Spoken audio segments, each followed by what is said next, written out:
All right, this is Ed Carbajal back in 2025 with Spectation Sports, first event of the year, Cage Titan 69. I'm speaking with Tom Pagliarulo, who faces Don Shanis for the featherweight title. Is that right? Yep, featherweight title. And first of all, it's my first time talking to you, so thanks for making time to talk. And I'm really interested in this whole the way the fight got set up because I know you guys are both kind of like New England, well known fighters, and it's interesting because this is your first time at Cage Titans, right? Yeah, first time there, so I'm excited. So before we get into the matchup and how the fight came to be, tell me about yourself as far as like how you got into fighting and what made you focus on MMA. Yeah, so pretty much I've just been a lifelong wrestler. Started in elementary school. I wrestled till my first semester of sophomore year of college. And then I started getting into fighting kind of around when I left for college. And I was trying to do both at the same time and realized one has to go. So I Mm. just fell in love with fighting. I think I got a little burnt out with wrestling and wanted a new challenge. And Um, yeah, so I had a buddy getting ready for a fight. He asked me to come in and help him with his wrestling, and I hopped in there, did some sparring my first week ever training, and I fell in love with it, man. Caught the bug and wanted to go all in on it. So that was about 2017 or 2016 actually when I Mm. first started training. So yeah, just been doing it ever since. I mean, it seems like the increase of the answer to that question, when the more and more fighters I talk to, when I ask them what got them into fighting, almost I want to say a high percentage of them say wrestling is Yeah, what got them into it. Would you say that's like the best base for this sport? I think so. It gets you ready for like that one-on-one competition. I think you do the weight cutting and stuff that gets you ready for it, and then the skill itself. You know what I mean? Hmm. If you were a decent wrestler, you know what I mean. It's gonna help in MMA. And I think when I learned how to box, I was surprised how similar the two of them are. One of my mentors, Rob Font, he started with me a while ago, like 5 years ago, working with me, and he kind of taught me how to box by making me move around in a wrestling stance and like shadow Mm. boxing in a wrestling stance, and showed me how similar the two were. So yeah, I think it's a great foundation. One thing that I noticed with guys that come from wrestling that into MMA and when you start adding striking to your game, where are you surprised or were you shocked? Like say, because I know you have you've got quite a few knockouts, victories in your record. Hmm. When you hit that first one, were you surprised about the explosive power that you had? I like in my mind, it comes from wrestling, the explosiveness and all the muscle memory that you have to do for wrestling. But when you find out that you possess that power, can you just talk about like what that feels like? Yeah, it's addicting. It makes you never want to wrestle again. Nah, but it's I think it's just a combination of like understanding how to move your body. Like I feel like in MMA we Mhm. see not a lot of guys don't get in like boxing gyms or spend time in boxing gyms. They just like do like their MMA striking and shit. And Mhm. we call them arm punches. I feel like our camp has a lot of good boxing. Like you got Calvin Cater, Rob Font, myself. I pride myself on my boxing, and it's because we've spent so much time in like actual boxing gyms with professional boxers. Like we spar pro boxers. We work with a boxing coach, like not just a MMA coach too. And Mm. we know how to like use our whole body when we throw our punches, and also like defensively when you're getting hit by pro boxers and stuff, like you got to be on point. Mm. It's a different kind of game. So I think that's kind of what really attributed to it. The wrestling obviously helps, just like I said, learning how to use your body, but just surrounding myself with pro boxers. And again, that's all credit to Rob. He put me in a boxing gym as soon as he started with me, and I've been there ever since. And are you born and raised from the New England area? Yeah, Haverhill, Mass. So I asked that because of my second question. Hmm. Um, I've noticed since I started covering this sport that the fan base up there is almost as rabid as it is, around here in Jersey, Hmm. and I want to say I'm on par with even California on the West Coast. Like the mixed martial arts culture out there. And you fought a lot in CES, and now you're going to Cage Titans. Like it Hmm. looks like both you and your opponent have a huge like you're bringing a following with you. I'm assuming because he's like a fan favorite at Cage Titans. Mhm. So do you feel like you're the invader coming in, but you're both from the same area? So I'm just wondering what's your take on like the way it's being marketed. Yeah. I think on paper it probably looks that way, right? Mhm. I think it's, he's fought for them most of his career. Cage Titans, like I said, it's new to me. I will say they kind of have like that like cult following with their Mhm. fans. It's like very kind of like clicky and like not in like a bad way, but like it's just like they have their guys and they have like fans. I think that's cool. Like there's people who go to Cage Titans events from around that area just because it's what's to do in Plymouth. Mhm. You know what I mean? And Mhm. so they have that. So I'm new to them in that aspect. But I think those who know fighting know like, oh, this isn't like the B side guy they're bringing in to get thrown to the wolves here against Don. Like I honestly think I'm the toughest fight he's ever had. And I plan on showing that, but definitely on the regional scene. And I think those in the I think he knows that deep down. You know what I mean? And I've Mhm. heard him talk about it a little bit. And then obviously like the owner Mike Pulver, like he knows what kind of fight this is and what level I'm at. And yeah, so I think to the fans maybe I'm kind of the outsider, but to those who really know the game, like they know what I'm bringing. Yeah, and it's a hell of a first fight, like you said. You just kind of acknowledge, like you kind of both know what you guys are bringing to the table, and nobody comes to in this sport, especially nobody's coming to lose. Everyone's coming to win and win impressively. Um, uh, where do you see like winning here? Not just like Cage Titan's a pretty big platform, but where do you see like if you get the win on the 25th at Cage Titan 69, your long term goals? Where do you see this projecting you if you pick up the win? Yeah, I'm not really like a. I know I hate this is annoying for your question, but I'm not like a long term guy like that. I Mm, really just lock in on like what my specific task is and try not to look past that. So right now it's 2 weeks out with Dawn and anything after that, like mm, I try and just tell myself Sunday and Monday, the day after the fights, like they're the same regardless of a win or whatever. It's like I'm back to work Monday, and I try and just control like a short time period, right? Because mhm, I'm really not in control of anything after the 25th. I'm not even in control of anything next week. You can really control like the next 15 minutes of your life here, right? And that's mhm, something I've been working on this camp is like let's just control what I can, and that's mhm, honestly the next 15 minutes of my life. So right now it's talking with you, doing this interview, and then on fight night, it's I'm in that cage with him, and that's my focus. So anything after that, man, it's like I don't even make plans for the next day or anything. I try and just get in there and focus on the 25th. But a win does some good things for sure. To answer your question, mhm. Yeah, no, for sure. Winning always does good things. And that's also speaks to just the culture of martial arts. Being present in the moment, presence of mind, presence of moment right now, and what you have to deal with at the moment.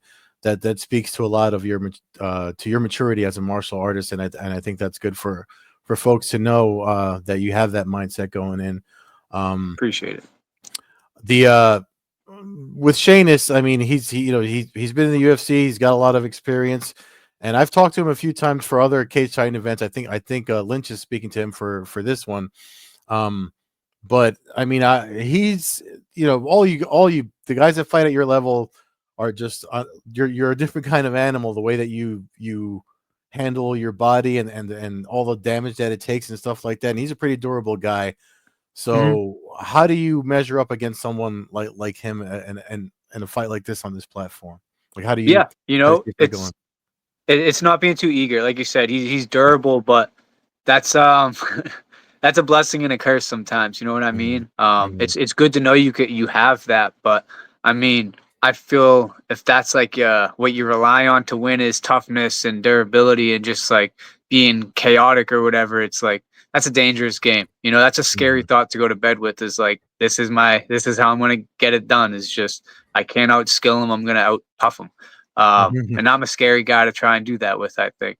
It's like you go in with a guy like Don, you don't try and take his head off. I think anyone good, you don't go in there and try and take their head off. When you're trying to hit them too much, that's when you don't hit them, yeah. So you just got to keep touching them. And that's what I plan to do. And I do that every fight. I just keep touching these guys so they go away, or I just beat the shit out of them for 5 rounds, and you got to remember at this level, they're going to have moments, I think that's a big thing on the regional scene, which separates high level and who makes the next level is guys who can deal with those moments when their opponents have moments, right? You see guys kind of freak out and get flustered. It's like, what'd you Yeah. expect, man? We're fighting at a high level. Obviously, it's a fight. Like, they're gonna have moments, but you just got to keep working. And that's the mindset I bring to the cage every time is, I'm prepared for anything. Know he's gonna have a moment or two, and try and limit as many moments as he has. That's the game. Mhm. Limit each other's moments.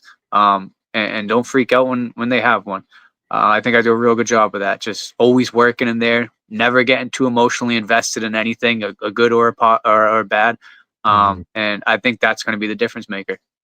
Yeah, for sure. For sure. And not to I mean, you said two things that I want to just touch on really before I close out the interview, but Yep.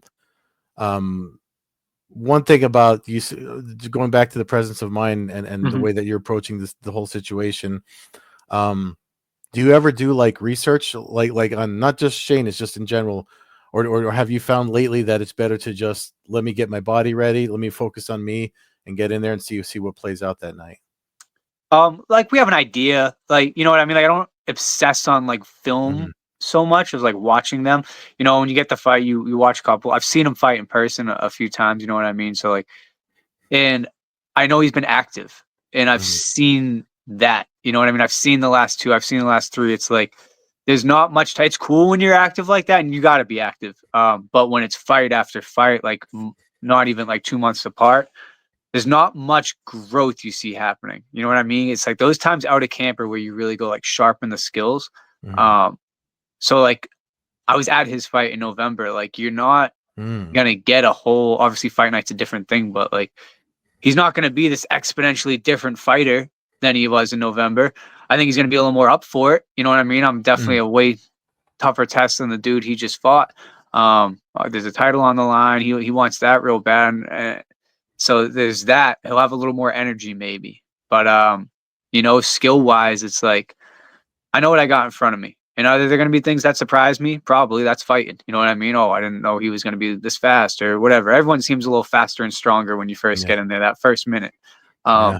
But no, I try not to obsess on what they're going to do. And like I said, just what I can control. I do more research into myself, I think, on things like I can do to get better, whether it's the mental game or physically. You know what I mean? So that's Mm. where I'm putting drops in the bucket is into myself and not into him. That's interesting that you said you saw his fight in November. Did you know back then that you guys were going to be fighting now, or did this kind of Yeah, come out that's of? part of the reason I was there. Mm. They had reached out to my manager and coach Tyson Chartier, and they said, "We have this fight. Do you guys want to take it?" And I actually had a teammate fighting for their amateur belt that night, so I was cornering him. So it worked out. They asked if I could Mm. come do a face off and stuff after, assuming he won that fight. Mm. So yeah, I've known since like the end of October, so I've been ready for this fight, and I was getting ready for something anyways before we even got the call. So I'm one of those guys who I stay in the gym. You know what I mean? I don't really do the whole like only training for fight camps. Yeah. We just kind of turn it up a little bit when we get a fight camp, and it gets a little more specific on what I'm doing. But yeah, I've been ready to fight for months, man. Yeah, well, I mean, the way the sport is now, and especially at your age, I mean, you could still handle doing that, like staying ready just for like, because the way the sport is now, it's grown so much. And this is going to lead me to my last question, Hmm. and which I know you're focused on six K shite and 69, Yeah. but like if the because now we're in a time where the UFC will call, the PFL will call, even Hmm. these new promotions coming out will to make it, they want to fill up a card and they need a guy, and your name comes across him because you're on a win streak. Like, where do you see the for you, what's the next level? UFC for sure. It's always been. I know it's like I feel like most young guys, it's UFC or nothing. Mhm. And Yeah. for me, it's that's the goal, and I don't want to stray away from that. The thing with these other promotions, they're great, but they're always going to be there. For me, like I got into this, and my goal is like to break it down. I feel like everyone wants to be like a world champion. Everyone says that, right? Like, no shit, I want to be a world champion. But my goal to myself is how good can I be with putting everything I have into this. That's what I just want to find out, man. How good can I get? And for me, that answer it relies in the UFC. And if it's me being a world champion, great. If it's a top 10 guy, great. Like I just want to find out. And I know I got the staff around me to tell me like, hey, we found out, and I'll know.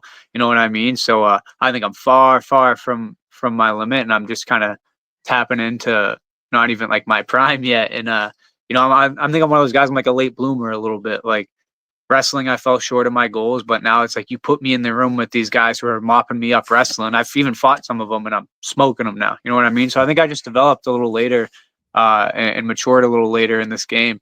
So I'm still only 27 years old, and Yeah. I'm coming into my physical. I feel like early 30s is like where you start to see Yeah. your prime in the sport now. So yeah, I'm focused obviously getting this win, but and then staying ready for a call up. I'm one of those guys. I think that's like the best way for me to get in. If anyone can handle that, it's me. I've done it on the regional scene. My pro debut was a 4-day notice call.